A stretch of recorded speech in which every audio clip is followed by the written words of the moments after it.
Yes. So currently that property is commercial and it wants to be R120. So long as, well, if you wanna roll it, if we wanna start on. Yeah.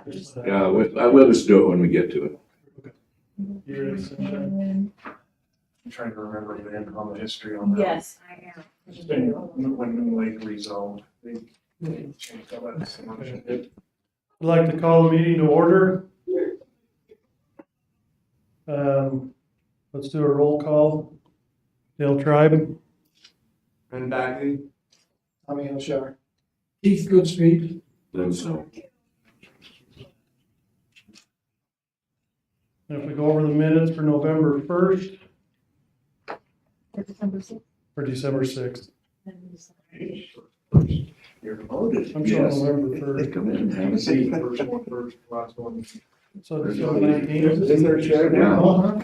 I looked at it, I didn't see a vacancy. Oh, so that's the draft minutes from December Oh, 6th, from and during December, which okay. you reviewed I'm- the November 1st. I'm just catching up here. So these are just the minutes, I didn't do a print on the agenda for you. So December 6th. Yeah, so we'll do Okay. the December 6th minutes first, and then we'll do our December 19th minutes. Okay. Does anybody have any changes on December 6th? The only one I saw was on number 5. Says Dree Etchler, DRE. He said it was Dre. And that was item 5 of December 6th. Yes.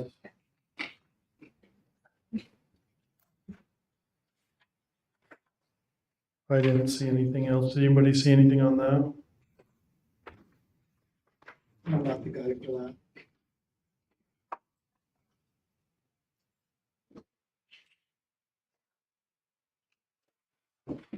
I move approval based on that. Base.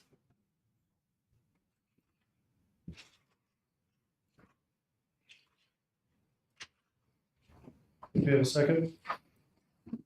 I'll second it. All in favor? I. And was that for both minutes or just for December 6th? Just for the December 6th. December 19th minutes. I don't recall Kyle being in. Kyle knew at our work meeting. I don't think so. I might know that. No, it's not. I don't think so. Everybody else.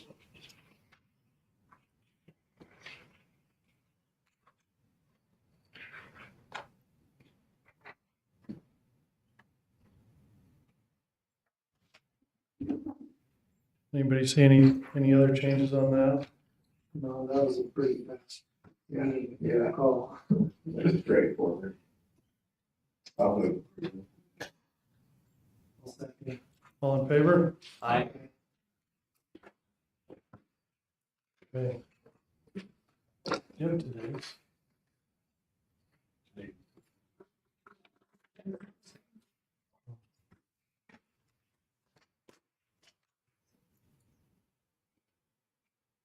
Do we have a motion to open to a public hearing? Do we need to do that? Let me give you a little description before we move into public hearing Okay. on what we're doing here.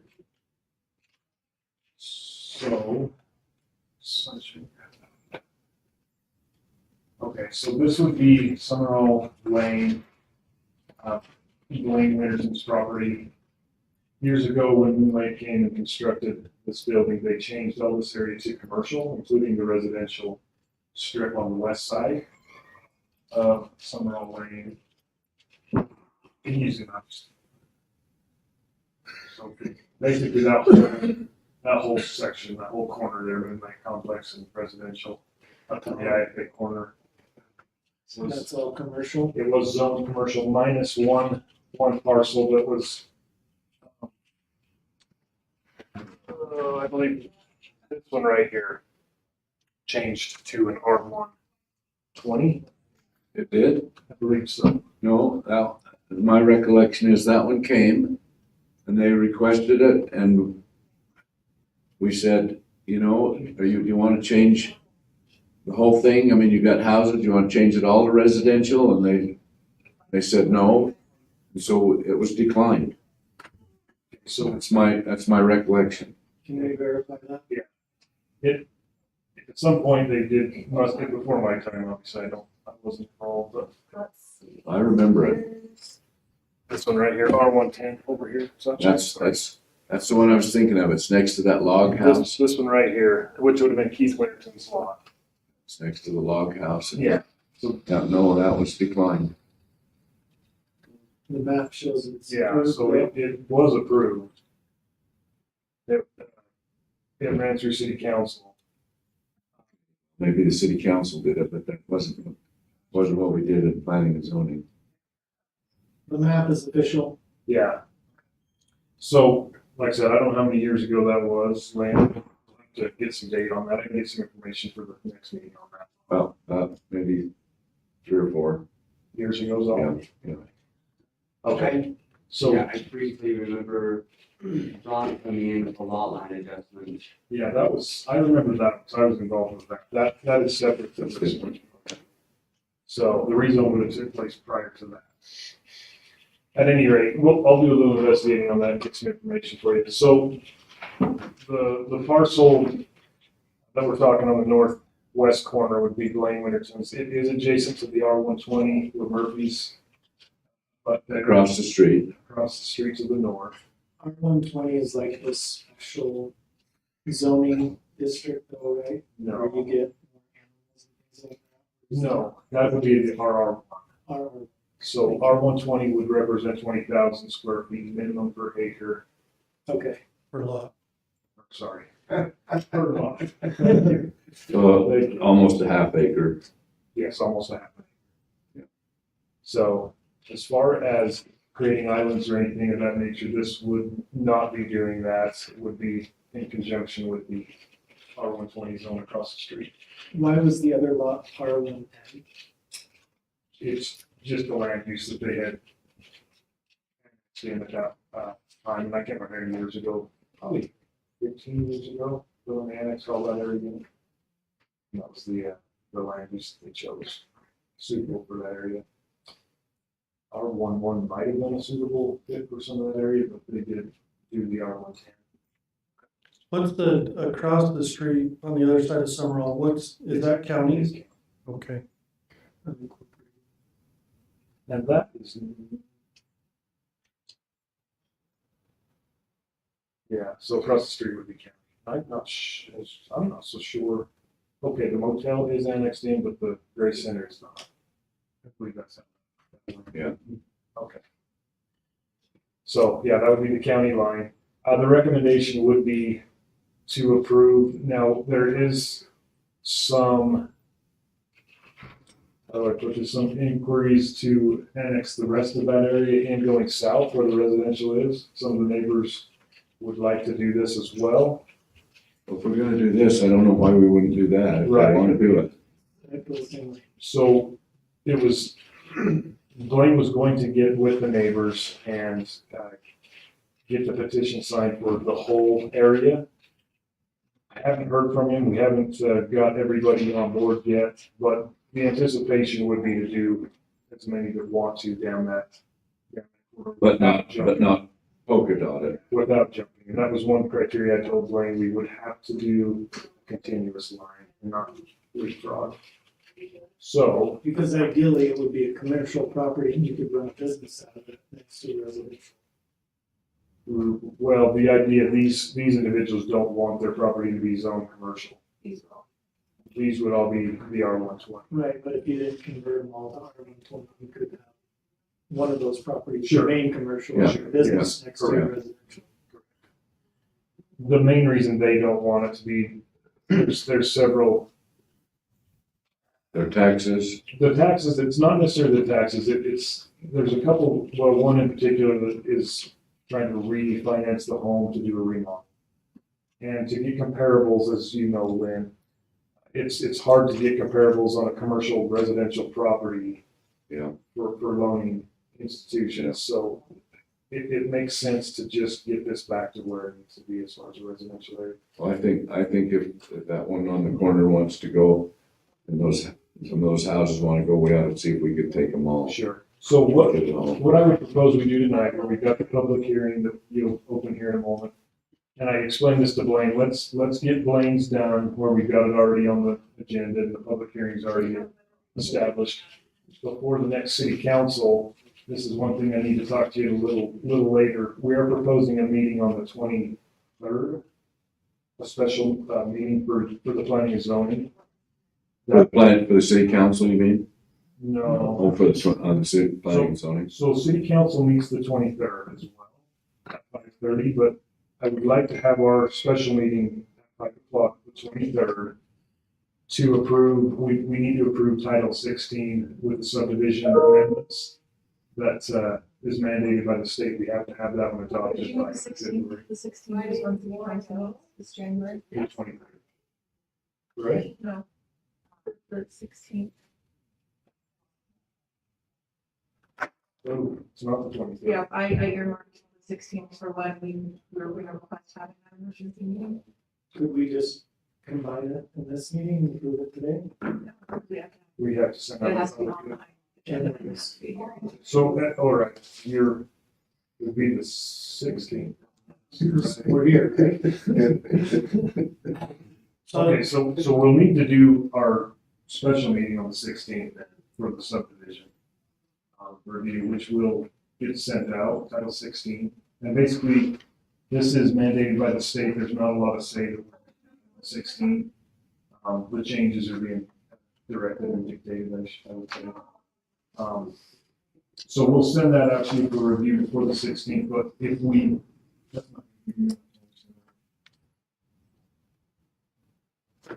How many days does there have to be notice? Let's see. 2 days notice.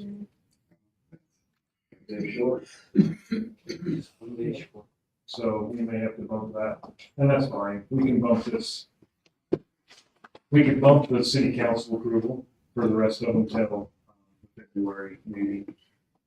And I can talk to Blaine. He's not in a big hurry, but I think we can take care of at least this side of Blaine's through the public hearing of his. And then we can do the public hearing in our February meeting for the others. So I have one question on this. If we end up changing it all the way down, that's gonna put a gap in the commercial between Moon Lake and the hotel. Is that gonna be a problem? No, so this No, parcel it'll right still be here, continuous along the road. this one right here, Roosevelt City owns. So it'll still be touching. And will that be R120? Or you want to remain commercial? Roosevelt, it will stay commercial. It'll need to stay commercial. The rest will all be, Well, they may. Yeah, it's up to them if they wanna, but we have to get everybody on board to do the whole continuous. So if one of them doesn't wanna participate, we'll just have to stop at that point. Okay. So, well, the recommendation, I guess, let's go ahead with Blaine's. Just know that we're working on the rest of the area, probably in the next February meeting. Now Square Blaine's up, it's the top, right? Yeah. All right. and there's no buildings that are commercial buildings, it's all residential. Correct, everything will be residential. So, unless you have any other questions. Is there anything wrong with tabling it until everybody gets on board? The benefit, if they don't wanna do it, that point doesn't wanna do it. I don't think he's in a big hurry, so you could table that until we get everybody on board. If you'd like. We've got the public hearing scheduled for today. So we could go through with his, that was on the agenda to do his. If not, Well, he's gonna have to do an application regardless. yeah, he has paid his fee to do it, so I would recommend that he's. Yeah, I don't see as a reason to delay. It's not contingent on the neighbors. It's- We need a motion We need to to. open the public hearing. We have Move to public hearing. second. All in favor? Aye. Al, you got anything for us? Clear blood to me. Is there a certain time frame you have to keep this open or? Pretty short and sweet. All residential, I'm good with it. Looks good to me. Okay. We have a motion to close the public hearing. I'll move, we close the public hearing. All in favor? Aye.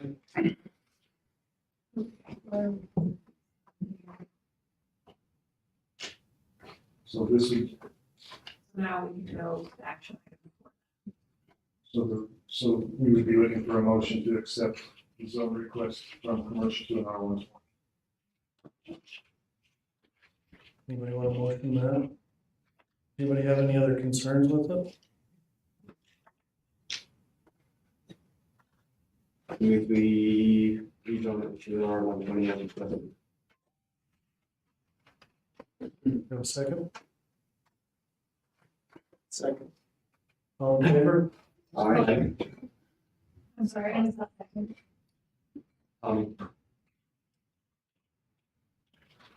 We're coming in second a lot. That's good. That's good. There's something. Yeah, they're Okay.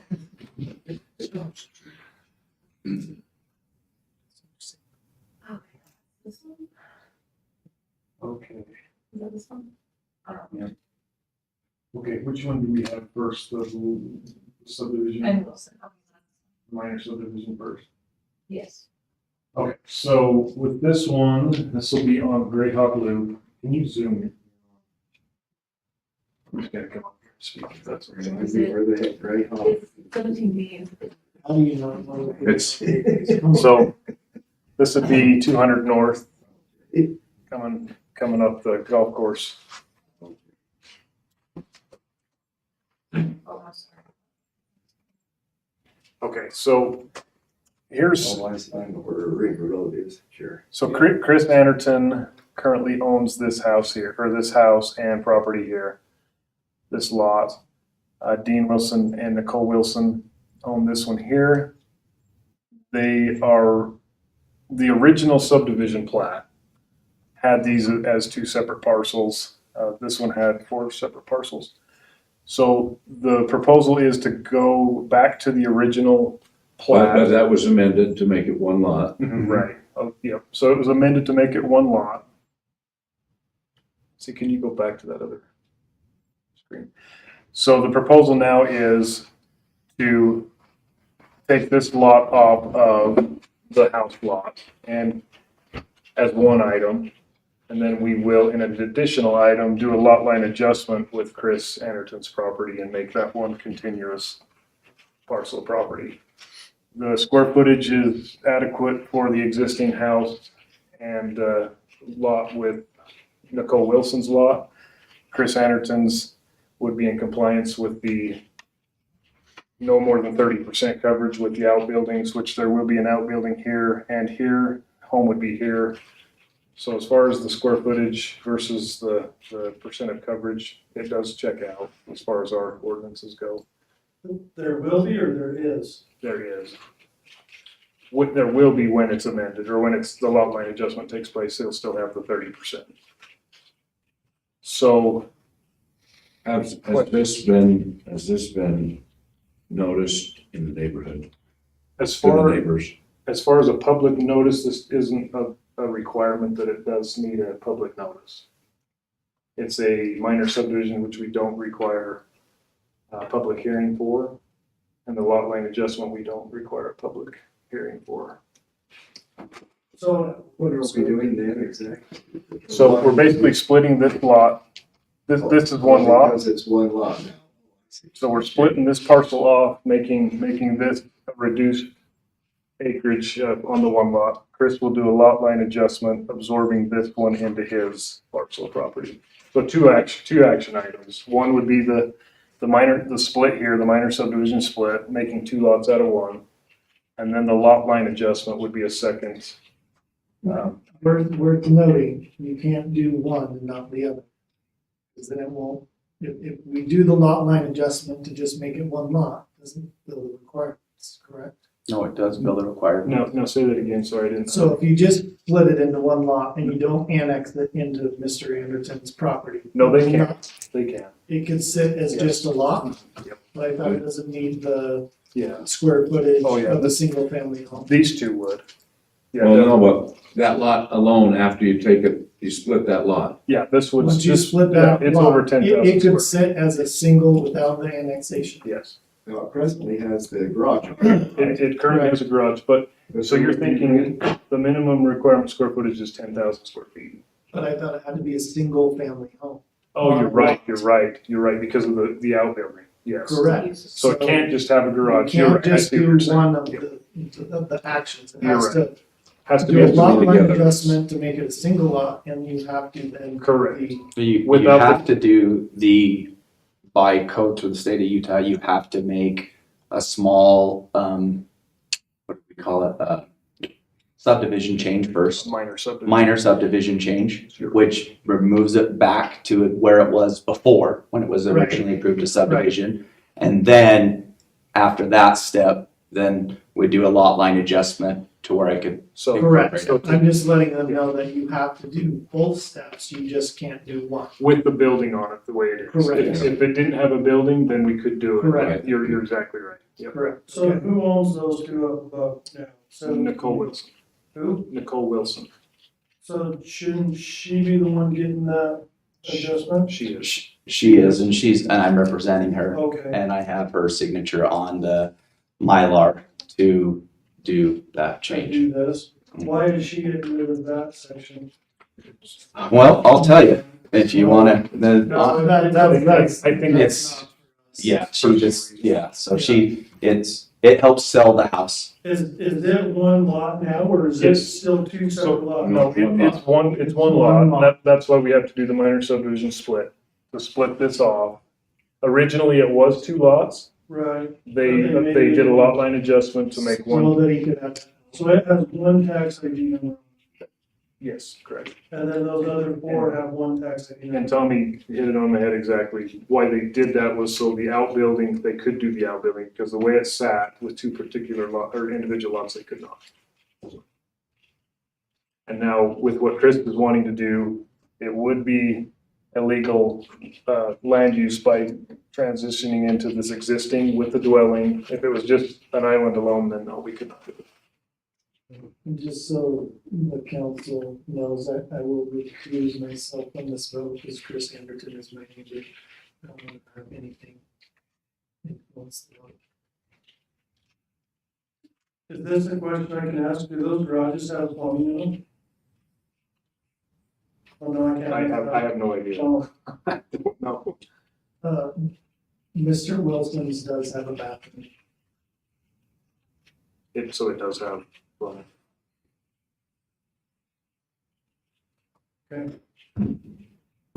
Well, I've just heard some rumble from the neighbors that they thought that they should be consulted. And again, I guess as far as the law goes and following the guidelines, if you want to do something different outside of that, it's your prerogative. But as far as following the state statute, Roosevelt City guidelines and codes, this would not require a public hearing. It has to have 3 lots or more to have a public hearing, and I checked all the way through state codes, all the way to the state, and so it does not have to have a public hearing. And really, I'm just, incorporate adjusting the line after to make it all one parcel. So it'll have one tax ID for the bottom for lot 18B, and I'll have one tax ID for lot 17B after the bottom line adjustment. This will have to go to city council as well. For final approval. Do you have any idea what the neighbor might have thought would be negative about it? Well, some of them haven't been happy ever since the building was built. It's a $50 building there in their neighborhood. They haven't been really happy since it was built. Some of them complained about that when it was built, and they still, they're having some heartburn with it. Which I agree with it too, but it was passed in code and covenants and it's there. It's been there. That's not for us to decide. That was future. That was past. And I don't think anybody out there was one that got to vote on and decide, but that was not we can't go back in history. That was already passed and done and is approved, and I'll be the first one to say it doesn't look that great. Am I gonna try to clean it up a little bit? Yes. I'm actually gonna try to move the fence in front of it, close it off a little bit, make it look more appealing so that it flows into my yard. And, I mean, I already have plans on the side, I can tell you. Right here, it looks like if you were to look at the top view, like you could go to the, oh, right there. It's all gravel and rocks, right? And so this is all landscaped all the way up through here. So I literally would take this fence out here through probably up to the garage and connect the vinyl fence so it looks like it meant to be together. And then I was gonna put like a pickleball court in here because we have a volleyball court, a golf. So I'm making it look like it appeals to the property. So, and if anyone, I mean, they complain about this, but they can't complain. They also complained about this garage when we did this garage. So that public hearing was to get rid of both of these garages because this is my garage. And I went above and beyond to appeal to this garage cost more than any of these houses. So just to show you that I did what to appease and help everyone, and I will obviously clean that up. And there's other mores to it, but reasons why I'm helping, but it's to help Nicole so she can sell this property.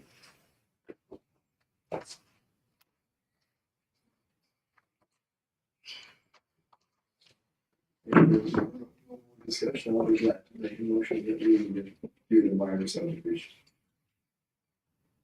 For a second, I'll second that. all approved, all in favor? I'm sorry, I missed that.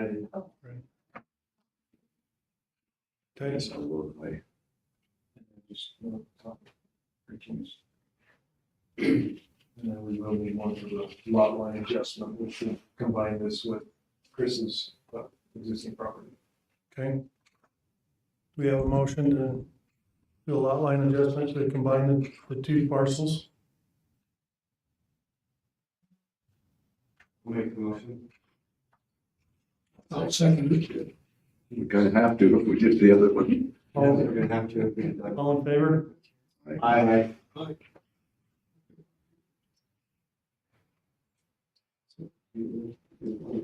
Across the street. To the right. Mine. Straight across. Mine's the one in between the two garages. The last one with the dirt is mine. So right hand side. To be clear, the only action items that we didn't have filed with the law was American rezon. Yeah. No. So he.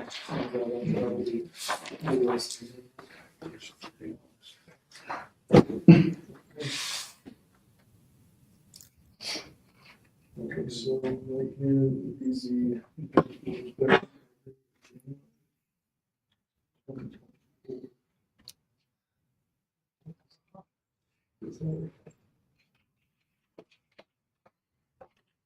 And Chris, if you'll just bring this back. Yeah, let's bring back to the city council.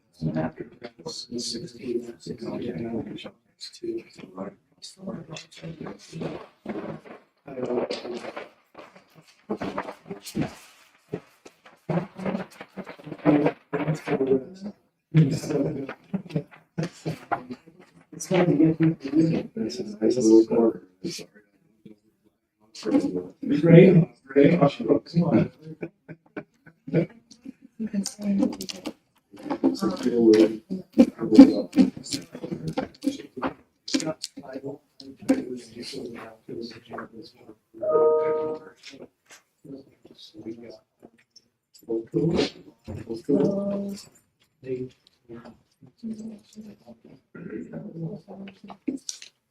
Oh, this is like.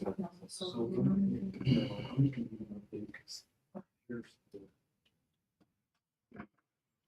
Do we have any changes in Title 17? Yeah, so if you remember,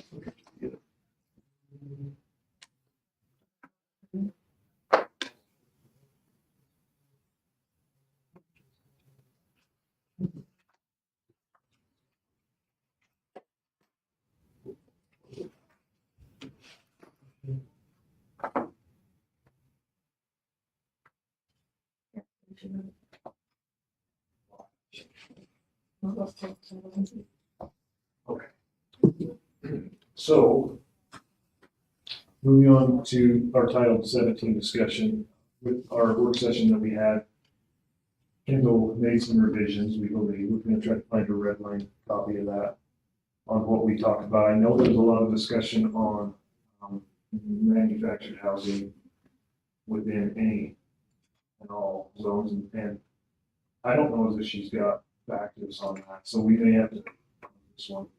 Well, manufacturing homes is scratched out here, that's something we discussed the last meeting. Yeah. I was removing that title. Yeah, As soon as this slows, we may be able to tell. So this is one that will probably, we may have to circle back around on our special meeting on the 16th. Okay. To get some more input. She has not contacted me on this one yet, so. Does anybody else have any concerns on Title 17? I went through it the other day. I think the only question was the, Was it the defining of what a manufacturer?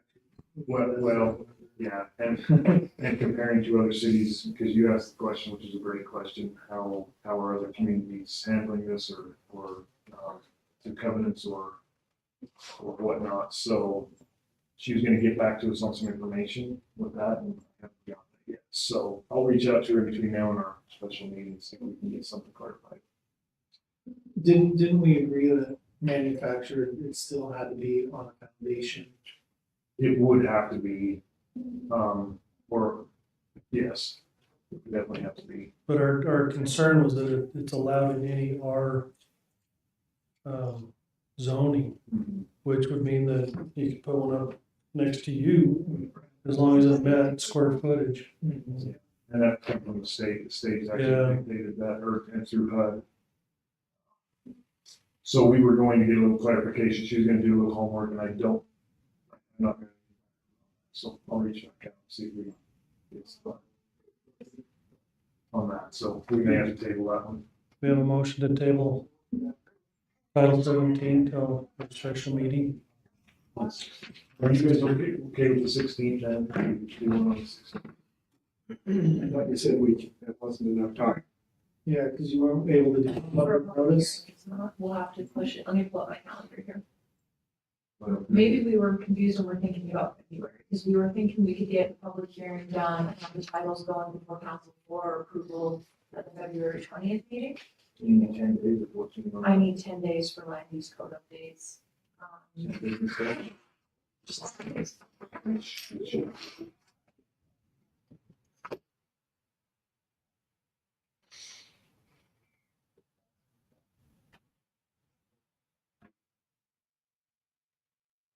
Yeah, that will be good, you can do that. And this will just be for Title 16. This other one. And hopefully we can get some information. It's the same as what we've done before, right? This is 17 that we're reviewing, 16, yeah, 16 is the one that we've already done. But she's gonna be there, or what's her name? Yeah, one of them, those are there. So hopefully she'll be able to tell us about the 17 is what. 17. We'll be limited on our time for that night because city council will be at 5:30. So that meeting is basically just for 16. 16. So do we need to table 17 till next month? I'll get a little information from her. She can come back with some, because 16 will be easy. It's just a public hearing. We've already reviewed it. You guys have already basically approved that on the 16th. City council has as well, but we did not do it with the public hearing. So now we've got it back to the public hearing.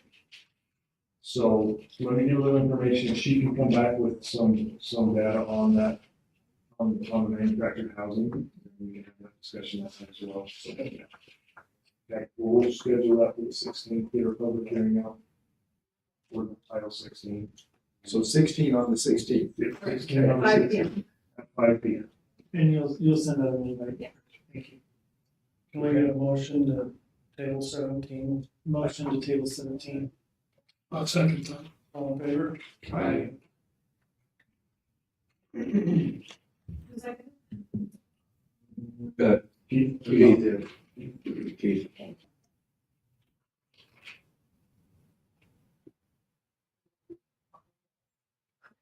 We are on. 100. Oh, great. Okay, so can we pull up title eight? You want the summary or you want the? No, full title. Under junk Oh, yeah. vehicles.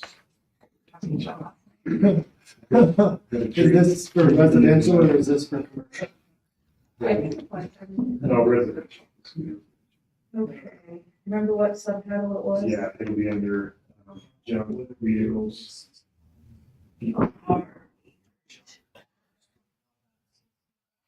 Down to our 32 or something. Well, I want to use. It's not working. These are two. Oh, cinder blocks. Oh.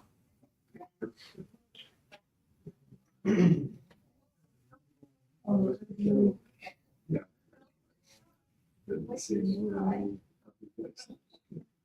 There you are. Right there.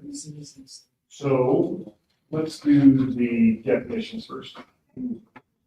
Okay, so on the definitions, defining junk motor vehicle. So it came up in city council last night in their code review of Title 8 that they were doing of junk vehicles. And there was some thoughts of what they want to do with this one because the discussion came up if the police chief values a junk vehicle of $75 or less, Yeah, where's that? then he has the prerogative to go and repo that or tow it.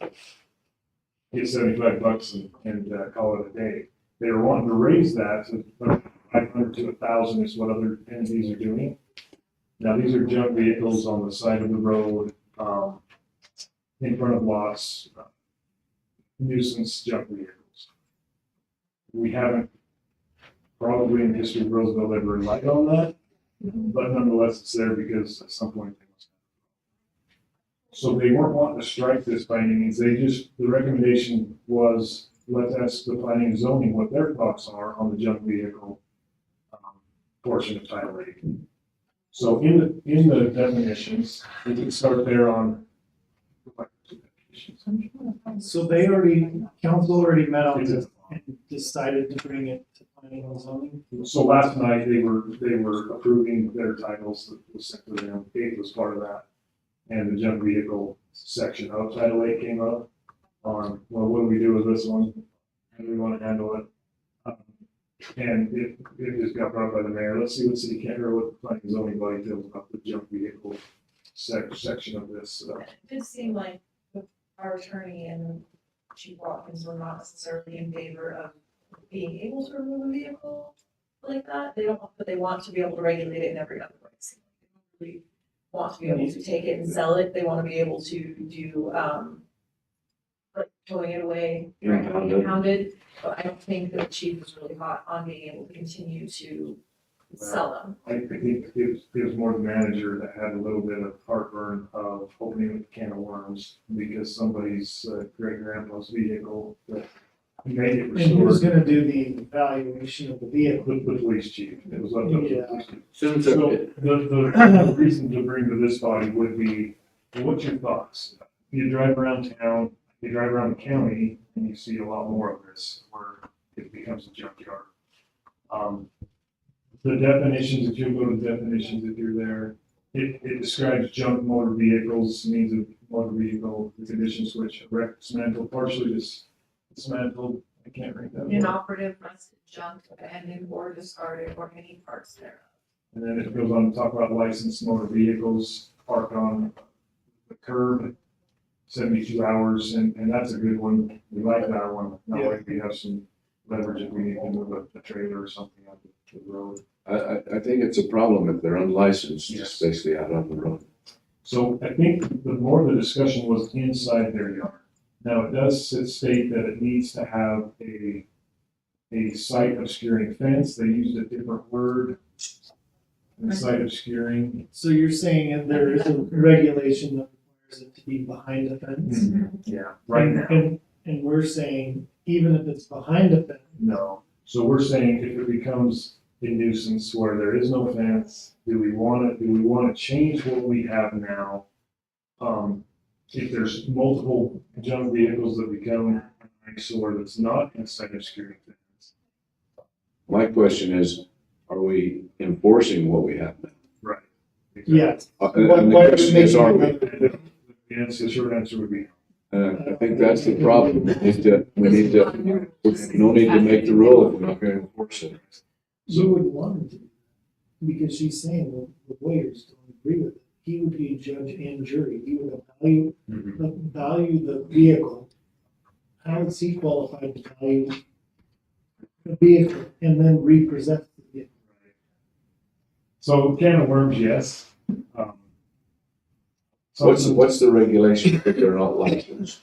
72 hours on a curb. Yeah, I can Let's see. see the And what's the repercussion? The repercussions on the 72 hours, there's a process. They'll be towed. They'll be towed. So there's a notice to remove. They'll be served on the occupant, they're notified of the nuisance, on proper notice. Procedure. Some, they have 30 days to comply. Failure to comply. So then if they don't comply after that 30 days, per our code, the city or its designee shall undertake removal with the cost of removal to be levied against the owner. So that's basically.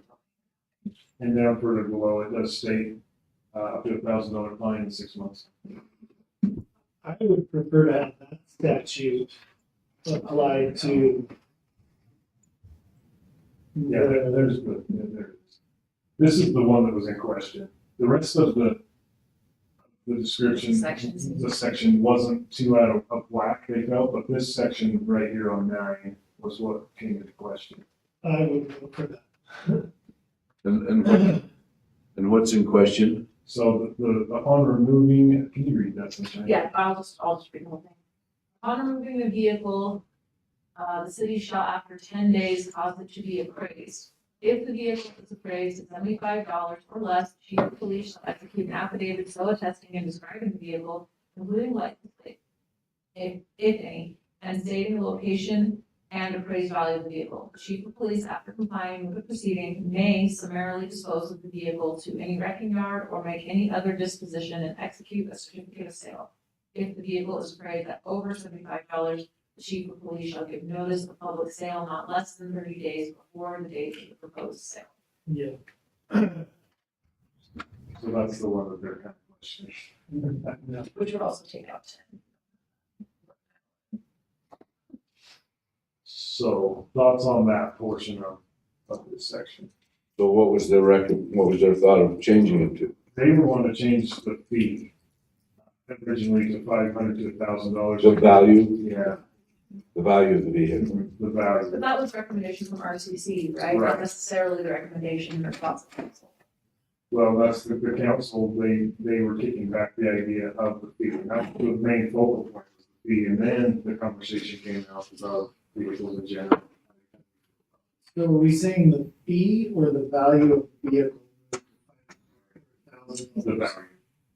So that gives, if you change it from 75, 500 or 1,000, that actually gives it more leverage than less. Yeah. Yeah. I'm fine with a fee or a fine, but to like take somebody's vehicle and make the chief of police do that? I don't know if I can even say anything, but I'm a car guy and I do this for a living, but you could, if you give him more power to make that decision at $500 or whatever, he's not a professional, the chief isn't. And Correct. one car he may say that's worth less than 500, he may not know that it could just be the body of a 31 Ford or something, and that body in itself is worth thousands of dollars, but he may say it's worth $75. So Right. if he does that, if if he does that, then you just opened a can of, because if you took my vehicle out of my property and it was like that, and the chief made the decision, then you're opening a lawsuit against the city. And that's kind of the The city gets consensus. it appraised, chief of police doesn't appraise it, So, the city will have it appraised. so that was kind of the consensus of the council was we are. But the city Vulnerable. qualified to appraise it either, you know? I think when they say shall after 10 days call it to be appraised, they're referring to an appraiser. Not to say that we should do that, but I believe that that's the intention of this section, is that they get appraised and we get. The problem is if you don't have something like that, why the city's gonna end up with a whole yard of vehicles. But why not just assess a fine?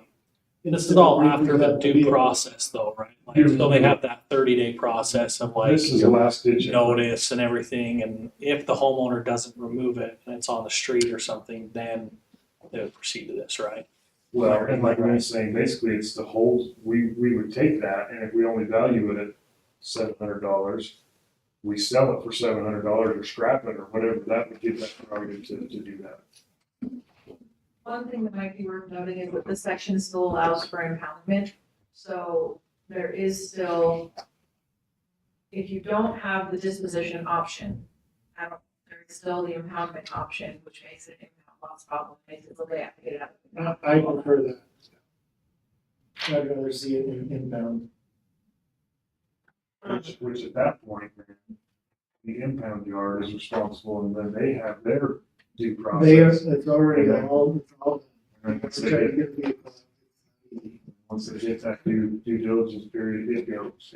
So that's out of the city's hands and goes into a Correct. impound yard like that. And when it sits at the impound yard for 30 days by state statute, it becomes the owner of the impound lot. He literally gets title on 30 days. He could take the title of it. They would have the experience to. Correct. They have all the legal, Yep. all the contracts. Yeah.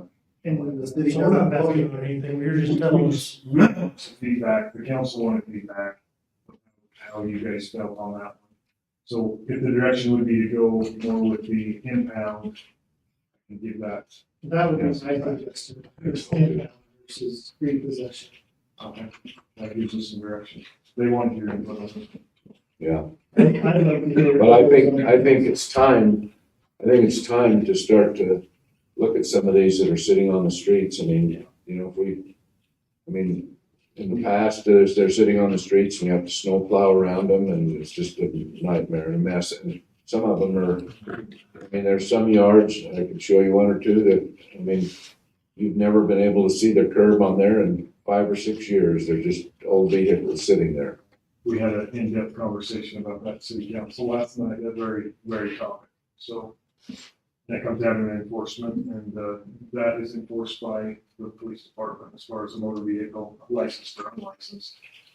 And we had a good conversation about that last night. So hopefully we'll see some changes on that front. Does anyone else have suggestions on that? All right. That's all I have. Oh, no, that's not all I have. We have training. We have Training. 31st. Yeah, let me find that date. Don't we do calendar back for everyone? Yeah. On the 31st is what you told us. Did you guys put that in your phones last night? 11 to 12, yeah. In Vernal? 11 to 12. No, it's not. Good. 11 to 12. Let's find the right. If you just call it out, I'll send out a calendar invite to everyone now. 5 p.m. I thought we did last time. Do you have one? I don't have one showing on my calendar, that's fine. Oh, here. Let me find the actual.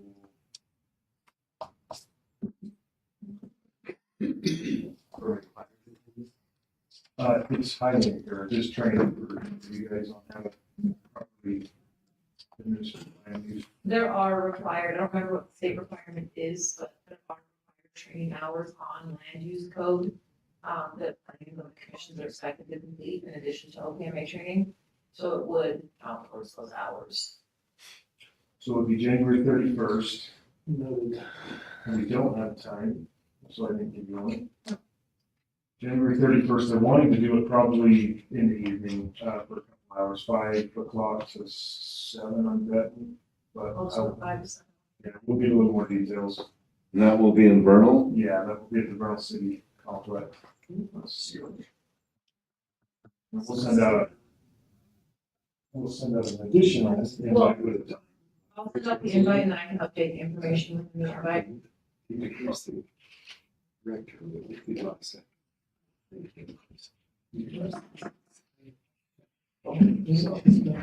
Okay, keep that date in mind and we'll get you a little more information and an agenda. Other than that, that's all I have, unless you have something to mention. Anybody else have anything to Drew? Nope. I move adjournment. All right. All in favor? I appreciate it.